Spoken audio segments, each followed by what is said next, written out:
జిల్లా rice millers association కి సంబంధించి 3 ఏరియాలు ఉన్నాయి. కాకినాడ, తుని, పెద్దాపురం. ఈ 3 కాకినాడ జిల్లా పరిధిలోకి వస్తాయి. గతంలో ఇవన్నీ కూడా వైసీపీకి చెందిన కాకినాడ సిటీ మాజీ ఎమ్మెల్యే చంద్రశేఖర్ రెడ్డి ఆధీనంలో ఉండేవి. ఇప్పుడు ఈ మూడింటిని టీడీపీకి చెందిన మిల్లర్లు దక్కించుకున్నారు. వైసీపీ నుంచి జిల్లా రైస్ మిల్లర్స్ అసోసియేషన్ చేజారిపోయింది. కాగా Kakinada area rice millers association అధ్యక్షునిగా మేదరపాటి వెంకన్న చౌదరి అనే బాబీ ఏకగ్రీవంగా ఎన్నికయ్యారు. రైస్ మిల్లర్ల సమస్యలు పరిష్కరించి ప్రభుత్వానికి మిల్లర్లకు మధ్య వారధిగా పనిచేస్తానని బాబీ వెల్లడించారు. ఎటువంటి పరిస్థితుల్లో కూడా పీడీఎఫ్ బియ్యం రీసైకిల్ కాకుండా ఎగుమతి చేయకుండా తమ వంతు సహకారం అందిస్తామన్నారు. ప్రభుత్వానికి సహకారం అందిస్తామని, ప్రభుత్వం ఏర్పాటు చేసిన చెక్ పోస్టులను స్వాగతిస్తున్నామని బాబీ వెల్లడించారు.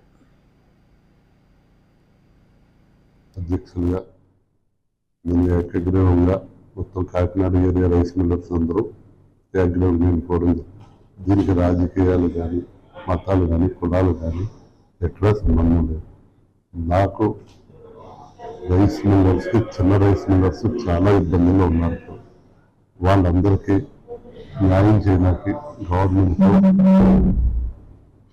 పోరాడి వాళ్ళు పెంచి విధాలా ప్రయత్నించి ఇవాళ రైస్ మిల్లర్స్కి రావాల్సిన బకాయిలు కూడా చాలా విపరీతంగా ఉన్నాయి.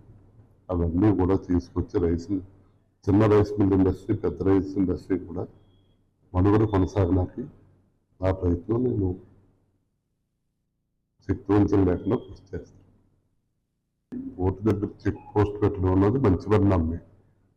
మా మిల్లర్స్ ఎవరో కూడా ఇప్పుడు బియ్యం రీసైక్లింగ్ అన్నది మిల్లర్ చేయట్లే.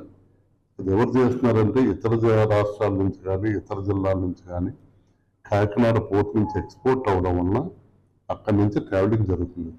ఆ ట్రావెలింగ్ జరిగింది ఇక్కడ పట్టుకుని కేవలం మాట్లాడితే మిల్లర్లలో ఎంతవరకు సమంజసం కాదు. మిల్లర్లో మేబీ 1 or 2% ఎక్కడైనా ఉంటే ఉండొచ్చు, కానీ ఇదంతా కూడా ఎక్స్పోర్టర్స్ వేరు, మిల్లర్స్ వేరు, ఎక్స్పోర్టర్స్ వేరు. ఎక్స్పోర్టర్స్ కొనుక్కుని వాళ్ళు చేస్తారు. కానీ మన కాకినాడ లోకల్లో మనకు ఇప్పుడు లాస్ట్ గవర్నమెంట్లో జరిగింది. ఇప్పుడు నాదన్న మనోహర్ గారు వచ్చి చెక్ పోస్టులు పెట్టడం వరకు చాలా మంచి పరిణామమే. అలా చెక్ పోస్టులో యాక్చువల్గా ఇప్పుడు రైస్ ఎక్స్పోర్ట్ లేదు. ప్రజెంట్ రైస్ ఎక్స్పోర్ట్ లేదు. రైస్ కూడా కాకినాడ పోర్ట్ నుంచి పోవట్లేదు. ఇప్పుడు బ్రోకెన్స్ ఎక్స్పోర్ట్ అవుతున్నాయి. దాంట్లో మన మేబీ పోర్ట్పేట్ కెనాల్స్ అని ఉంటాయి. అవి కలిసినవన్నీ కూడా ఇబ్బందులు పెడుతున్నారు. ఈ పోర్ట్పేట్ కెనాల్స్ అన్నవి ఎలా అంటే మేము మీ గవర్నమెంట్కి ఇచ్చే బియ్యంలో పోర్ట్పేట్ కెనాల్స్ మిక్స్ చేసి బ్రోకెన్ తగ్గించి ఇస్తాం. అది ప్రాసెస్లో అడపాదడప కలవడం కామన్. దాని గురించి ఇబ్బంది పెట్టడం కరెక్ట్ కాదు. అంటే ఇప్పుడు మనోహర్ గారు చెప్పినట్టు రైస్ని హాఫ్ కటింగ్ ముక్కలు చేసి ఎక్స్పోర్ట్ చేస్తున్నారు. వాళ్ళని శిక్షించమన్నారు, తప్పలేదు. దాని వ్యవసాయానికి మేబీ బ్రోకెన్ రైస్ లో 1 or 2 లైట్ వేరియేషన్ ఎక్కడైనా కలుస్తుంది. ఇది పోర్ట్పేట్ కెనాల్స్ అది కూడా మేము మిల్లింగ్ చేసేటప్పుడు కెనాల్స్ మిక్స్ చేసిన తర్వాత బ్లెండింగ్ మిషన్ లో మిక్స్ అవుతుంది. దాంట్లో బ్రోకెన్ పర్సెంటేజ్ ఇప్పుడు గవర్నమెంట్ ఇచ్చే వ్యాల్యూలో బ్రోకెన్ పర్సెంటేజ్ మోతాదుకు మించిందంటే దాన్ని 15% బ్రోకెన్ తీస్తాం. దాంతో పాటు కూడా అడపా వెళ్తే బ్రోకెన్ లో వెళ్ళొచ్చు పోర్ట్పేట్ కెనాల్స్. కానీ అది కాదు, మనోహర్ గారు చెప్పింది ఏంటంటే పీడిఎస్ రైస్ని వీళ్ళు బ్రోకెన్ చేస్తారు. అది మేము ఎక్కడా ప్రోత్సహించాం. దాన్ని కంట్రోల్ చేస్తూనే మేము సహకరిస్తాం కూడా గవర్నమెంట్. ఎందుకంటే ఈ పీడిఎస్ రైస్ రీసైక్లింగ్ వలన రైస్ మిల్ ఇండస్ట్రీ మనుగడే కొనసాగకుండా పోతుంది. రైస్ ఇండస్ట్రీ మనుగడ లేకుండా పోయింది. పీడిఎస్ కంట్రోల్ అవడాక మా శక్తి వంచడం, మా సహకారం కూడా చేస్తాం గవర్నమెంట్. ఇబ్బందులు అంటే బ్యాంక్ అంటలేం. ఇప్పుడు రైతు దగ్గర నుంచి సీజన్ బాగోలేదని మాతో కొనిపించడం, మాయిశ్చర్ ఫ్యాక్టరీ కూడా కొన్నాం. ఆర్థికంగా మేము నష్టపోవడం. దానివల్ల వాళ్ళ రైస్ డెలివరీ తీసుకునేటప్పుడు మేబీ ఆ మాయిశ్చర్ మాకు రిస్ట్రిక్షన్స్ పెట్టడం, కలర్ డిస్కలర్ వచ్చినా, డ్యామేజ్ వచ్చినా మాకు సంబంధం లేదని చాలా ఇబ్బందులు గురి చేశారు. మేము ఎప్పుడు కూడా ఏ గవర్నమెంట్కి అయినా గవర్నమెంట్లకు అతీతంగా, ప్రభుత్వాలకు మేము గవర్నమెంట్కి సహకరించడానికి మేము ఉన్నది. ఇండస్ట్రీ కూడా గవర్నమెంట్కి సహకరించడానికి మా ఇండస్ట్రీ మనుగడ కూడా ఈ గవర్నమెంట్తోనే కొనసాగుతుంది. మీకు ఇండస్ట్రీ కంటే చాలా ఇబ్బందులు ఉన్నాయండి ఇప్పుడున్న పరిస్థితుల్లో. ఎందుకంటే ఒకటి ఫస్ట్ ఆఫ్ ఆల్ గత 5 సంవత్సరాల నుంచి మిల్లర్స్కి రావాల్సిన బకాయిలు కొన్ని వేల కోట్లు ఉన్నాయి. మేబీ మన విభజిత ఆంధ్రప్రదేశ్లో సుమారు 2,000 కోట్లు రైస్ మిల్లర్స్కి రావాల్సి ఉన్నాయి. అందులో ఎక్కువ భాగం ఉమ్మడి తూర్పుగోదావరి, పశ్చిమ గోదావరి జిల్లాలకు చాలా ఎక్కువ భాగం. దాంట్లో ఫస్ట్ ఆఫ్ ఆల్ ఇండస్ట్రీ నిలబడాలి అంటే ఇప్పుడున్న పరిస్థితుల్లో ఆ బకాయిలు మాకు రిలీజ్ చేయకుండా కూడా మేము ఇండస్ట్రీ మనుగడ లేదు, జీరో. ఇప్పుడు చాలా ఇండస్ట్రీలు ఇప్పుడు ఉన్నాయే కాదు, చాలా ఇంకా మూతపడిపోయే దశలో ఉన్నాయి, మూతపడిపోతున్నాయి కూడా. ఎందుకంటే ఇప్పుడు ఈ రబీలో కూడా కొన్ని ఏరియాల్లో కొన్ని వెరైటీలు, సన్న వెరైటీలు లేకపోవడం వల్ల చిన్న మిల్లులు మనుగడ మొత్తం కోల్పోయింది.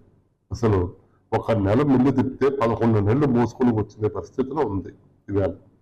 దీనికి గవర్నమెంట్ నుంచి మాకు సహకారం కావాలి. ఆ గవర్నమెంట్ ఇచ్చే మాకు నాణ్యమైన ధాన్యం ఇచ్చి వాళ్ళు ఉత్పత్తి చేసిన ధాన్యాన్ని మేము మా శక్తివంచన లేకుండా నిస్వార్థంగానే సేవ చేసి, మా లాభాపేక్షతో పాటు సేవ చేసి మేము నిలబడినాక సిద్ధంగా ఉన్నాం. గవర్నమెంట్ నుంచి సహకారం మాకు ఏ విధంగా ఉంటాం మేము కూడా చేయాలి. మీరు మాకు గవర్నమెంట్ డబ్బులు ఇవ్వాల్సింది దానికి మేము తెచ్చుకోవడానికి ప్రయత్నం చేస్తాం.